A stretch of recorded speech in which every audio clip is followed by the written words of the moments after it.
শুনো দিয়া মন, রসালো কাহিনী এখন করিব বর্ণন, আহা করিব বর্ণন। গাছে মাঝে পেরে ধইল আজব কাহিনী, তাই নিয়ে ঘরে বসে বউ অভিমানী, আহা বউ অভিমানী, আহা বউ অভিমানী।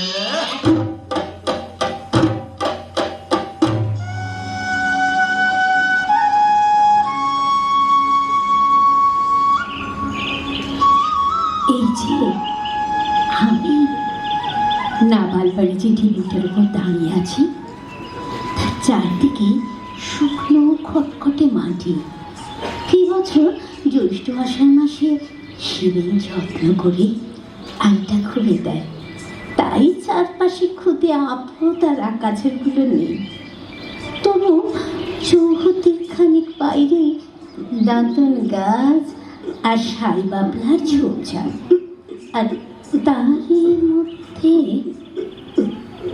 ওকে কে যেন কাঁদছে না? কে? শিবেনের গলা মনে হচ্ছে।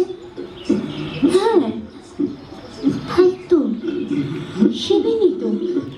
শিবেন, ও শিবেন, শিবেন কাঁদছ কেন? বাপ তো মরি গেল রে রসালো। ঘরে আমার বুড়ি পিসি ছাড়া আমার নিজের বইতে কেউ রইল নাই। বাপের তো বয়স হয়েছিল শিবু, বয়স হলে তো একদিন চলে যেতেই হয়। খেতো না শিবু, খেতো না। তোমায় কাঁদতে দেখলে আমার বুকের ভিতরটা যে মোচড় দিয়ে ওঠে। সেই দিন তোর কথা মনে পড়ে রসালো? হ্যাঁ, মোর বাপ তোকে সেই ঢেঙ্গা পানা লোকটার কাছে বিকোতে চেয়েছিল। বাবা, সে কি যে তোমার একেবারে কেঁদেই আগুন। তো কাঁদতাম না তো কি কইতাম? বল বল বল, বাপ তো তোকে বেঁচে দিবে, আমার সুহাগীকে বেঁচে দিবে, আর আমি চুপ করে থাকো।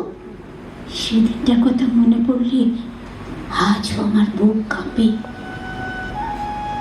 নিকষ কালো অন্ধকার রাত, তুমি আমার গায়ে গা ঠেকে অঝরে কাঁদছ। মনে পড়ে? মনে পড়ে রে রসালো। আমি তোমাকে বাতাস করলাম, আমার ফল তোমার কোঁচরে দিলাম, তাও তোমার কান্না থামে না। আমায় তুমি এত ভালোবাসো শিবু? লাই যদি পিরিত কইতাম তবে চিপা বাপটাকে কেমন করে মানাইলাম সেটা বল।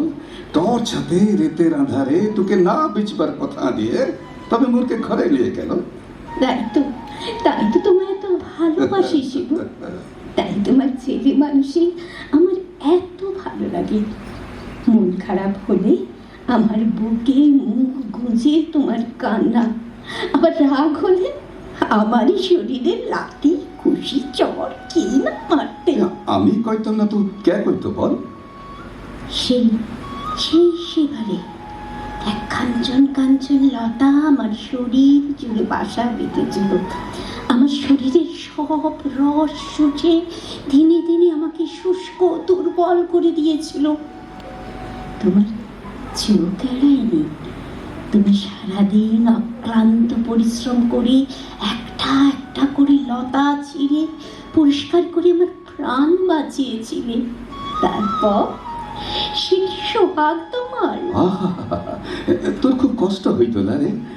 তুই বল লতাটা কেমন তোকে জড়ায় থাকতো, মোর হিংসা হইতো না? পিরিত করলে এমন হয় গো শিবু? আরে তাই তো তোকে ছেড়ে একটা দিন আমি থাকতে লারি। তোমাকেও একদিন না দেখলে আমার বড্ড কষ্ট হয় শিবু। কেন রে? আমি তো রোজ দুবেলা তোর কাছটাতে আসি। তা তো আছো। আমার শরীর জুড়ে এই রসালো ফলগুলো তোমার হাতের স্পর্শ পেতে চায়, কিন্তু এই বছরের প্রথম ফল তো আর তোমার বাবা হাটে নিয়ে যাবে না, তোমাকেই নিয়ে যেতে হবে। কর্পূরগঞ্জের হাটে বেচলে তবে তো 2 পয়সা পাবে, না হলে খাবে কি? ঠিক তো রে, ঠিক বলেছিস বটে। হ্যাঁ, কি দাঁড়া দাঁড়া দাঁড়া, এই তোর ফলগুলো না আমি তুলে মুচড়ে ভরে দাঁড়া। কি আস্তে শিখো। আমার কিছু লাগে না। আচ্ছা আচ্ছা আচ্ছা, তোর সুহাগ চাই তাই না রে রসালো? আরে দেখ কেন কত ফল হয়েছে রে তোরা, বাজারে বিকমে মেলায় মেলায় পয়সা হবে রে, মেলায় পয়সা। কিন্তু শুধু কি পয়সা, আরো আরো কিছুর জন্য মনটা এত সেনা কিছু ভালো লাগে না। কি ভাবছো শিবু? শোন, তোকে একটা কথা বলবো ভাবছিলাম। কি কথা গো? কথাটা হলো গিয়ে না থাক, তোকে সে তো বলা যায় না। আরে শোন, আজ আমি চললাম রে, আরে হাটে গিয়ে ব্যবসা করতে হবে তো, আমি চললাম রে রসালো। কি কথা বলতে চাইছিল শিবু?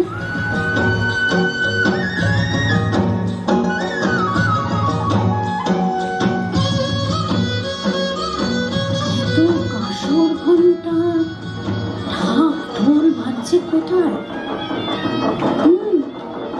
সানাইয়ের সুর শোনা যাচ্ছে। আরে ওই তো শিবুর বাড়িতে হাইসাকের আলো দেখা যাচ্ছে। অনেক অনেক মানুষের ভিড়। বুঝেছি, এই কথাই বুঝি শিবু আমাকে সেদিন বলতে পারলো না। শিবু বিয়ে করেছে, অংশীদার এসেছে। শিবু, এই প্রথম তুমি আমাকে কিছু না বলে জীবনের সব থেকে বড় সিদ্ধান্ত নিলে। চল চল চল চল। আরে আরে ওকে শিবু না, তাই তো সঙ্গে মেয়েটি, এই বুঝি নতুন বউ। বাহ, বেশ সুন্দর দেখতে। কেমন আছিস রে রসালো? কি রে, কথা বলছিস না যে? দেখ কেন কাজটা হঠাৎই সেরে ফেললাম, বুঝলি? তা তো দেখছি অমন সুন্দর বউ তোমার, আমাকে আগে থেকে জানাবে কেন বলো? আমি তোমার খেয়ে, আমি তো একটা গাছ মাত্র। আরে না না না রে রসালো, না ও কথা লয়। ও কি গা, কার সঙ্গে কথা বলছো গো তুমি? কার সঙ্গে আবার? বুঝিস না নাকি, যার গায়ে গা দিয়ে দাঁড়িয়েছিস তুই? হ্যাঁ, এই গাছটার সঙ্গে? হ্যাঁ। তো ও আবার কি শুনবে গো? তুমি আচ্ছা গোপা বটে। আরে শুন দেখ রে, শুন দেখ, তুই ভালো মনে যা চাইবি ওর কাছে সব পাবি। হ্যাঁ, হুম, এই গাছটার কাছে আর কি চাইবো বলে দিদি? আরে যা না, তুই যা। শোন রে কাজী, তোরা দেবর আছেটা কি? ফলের সময় ফল দিবি আর মাঝে মাঝে লকড়ি দিবি। আরে এটা আর নতুন কি চাইলি রে? হ্যাঁ, আরে সময় হলে তো ফল দিবে কি? বেশ তো, এবার হাতে লকড়িও দিবে। আমি কিন্তু তোর এই কুটি পাতারি ওসব দিয়ে আগুন জ্বালাইতে পারবো ক্লাই। হ্যাঁ, অঙ্গ ওর জুলি চাইবি তুই দিবে। আচ্ছা আচ্ছা আচ্ছা, সে হবে কখন। এবার হতে ইয়া থেকে লকড়ি এনে দিব তোকে। চল চল এখন চল, ঘরে চল চল চালা চল চল চালা। চল চল। শিবু, তারা সুন্দরীর এমন নিষ্ঠুর প্রস্তাবটা তুমি স্ত্রৈণীর মতো মেনে নিলে? ও ভগবান, তোমার এমন আচরণে যেন হাজারো বৃষ্টি তোমাকে দংশন করছে। পূবের ঠান্ডা হাওয়াকে মনে হচ্ছে যেন আগুনের হলকা। মনে হচ্ছে মাটির নিচে সাধু জলও যেন করলের চেয়ে কম নয়। না, কম।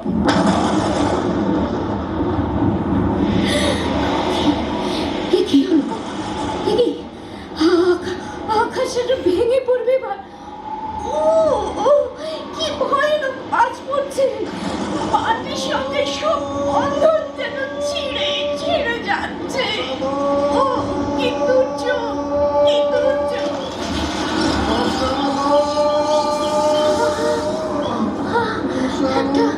একটা আকুল আরতি, আর আমার শরীর জুড়ানো মহাদুর্বলতা। রসালো রে, কি হাল হইল রে তোর? এত অভিমান তোর, আমাকে ফেলাইয়ে কেন চলে গেলি তুই? টাকা হারামির বেটি, মুখে ছেড়ে চলে যেতে চাস কেন? কেন কেন কেন কেন? আমাকে একা করে দিলে শিবু। আমি আর কার আদরের অপেক্ষায় থাকবো বলো? এখন তোমার বউ হয়েছে, তোমাকে আদরে সোহাগে ভরিয়ে রাখবে। আমি আমি শুধু একা হয়ে গেলাম। আমি দেখে নিব রে তোকে, তোকে আমি দেখে নিব। তুই আগু যেছিস যা, আমি তোর পিছা পিছা যাইতে ছাড়বো ভাই। হ্যাঁ, আমিও আসছি রে রসালো, তোর পিছা পিছা মু আসছি। হ্যাঁ, তোর পিছা পিছা মু আসছি। কি বলছো তুমি? তোমার ভাবগতিক আমার জানা আছে। তোমার সোহাই এই আমি আমারও মাটিতে ভর দিয়ে উঠবার চেষ্টা করছি। দেখো দেখো, তারপরে মাটি আঁকড়ে বাঁচার চেষ্টা করছি। দেখো আমি বাঁচবো শিবু, শুধু তোমার জন্যই বাঁচবো।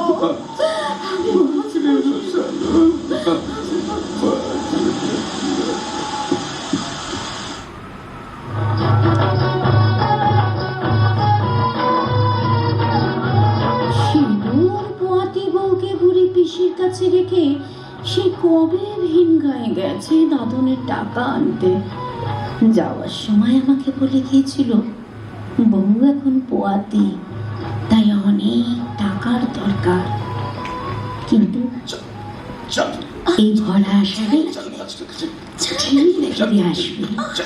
চল আমার এই ভরা যৌবন দেখার জন্য। চল। আরে ওই তো শিবু, কবে ফিরলো? কি হলোটা কি? এখানে ডাকলে কেন? কি এমন কথা তোমার? ঘরে বলতে পারলে নাই? আর পিসির সামনে সব কথা তো বলবো তোকে। সত্যি কথা বলতো। কি কথা?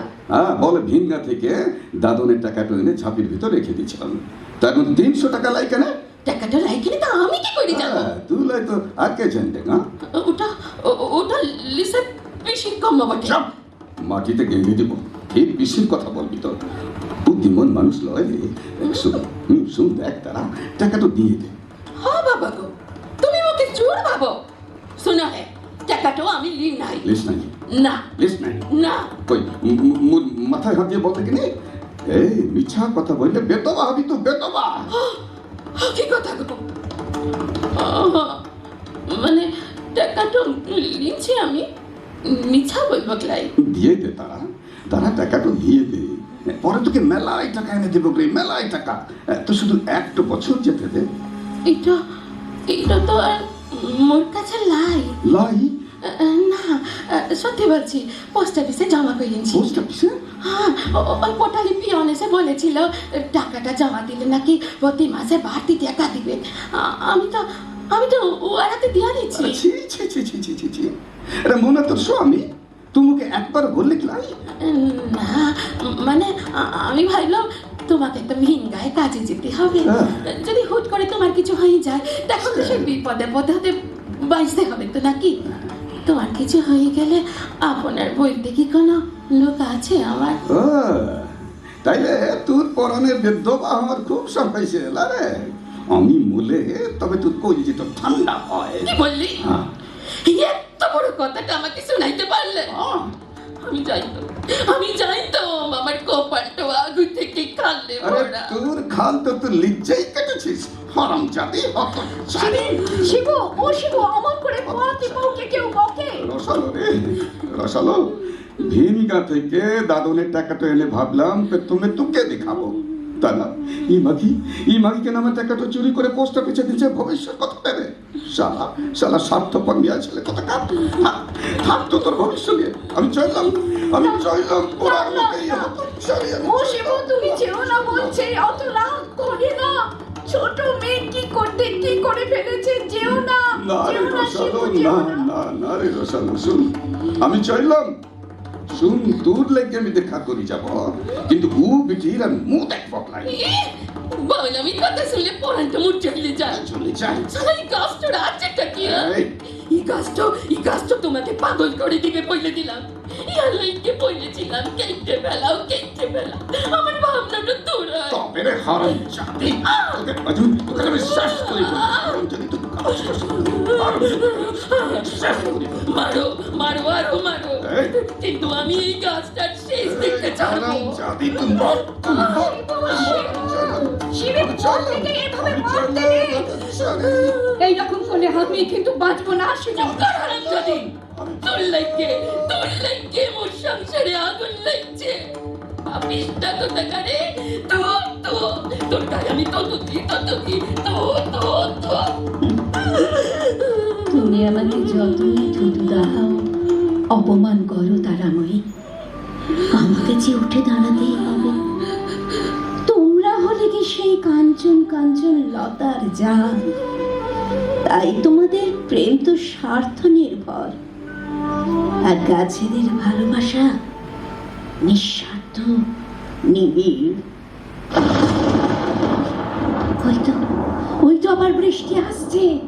শিব, তারাময়ী, তোমরা দেখো, আমি আবার সবল সতেজ সজীব হয়ে উঠব। একদিন তোমাদের সন্তান আমার ছত্র ছায়ায় বড় হয়ে উঠবে। এ যেমন তেমন শিশুদের মতো নয়, গাছেদের মতো স্বার্থহীন এক প্রকৃতির শিশু হয়ে বড় হয়ে উঠবে, সেই অমৃতের সন্তান। श्यामवस्तब्धविसृज्यमे पुनः पुनः भूताग्रामे कृष्णमवतं प्रकृतिर्वता।